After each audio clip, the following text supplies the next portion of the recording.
Great records do not necessarily arise out of historical ruptures. Nonetheless, Miles Davis's tribute to Jack Johnson is significant in jazz and rock history, if only for having the audacity to disrupt both so radically. It is perhaps Davis's best album from an early 1970s period when he was tearing down the genre walls erected in audiences' minds.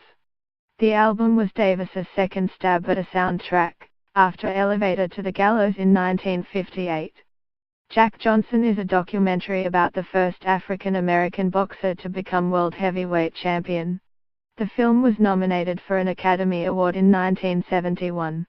The associated album, released the same year, passed largely unnoticed, not helped by Columbia Records putting the wrong image on the cover.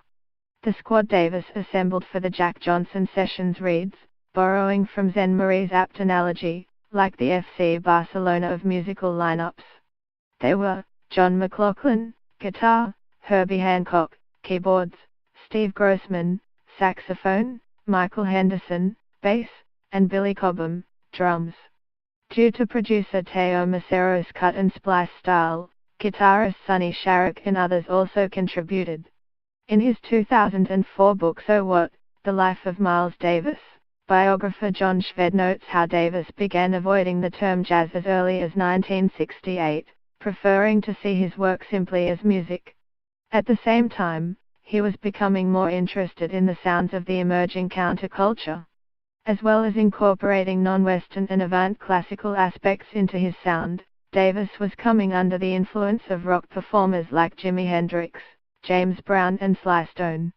According to guitarist McLaughlin, Right Off, the first of two side-long tracks, began as an improvisation he set off while waiting around in the studio.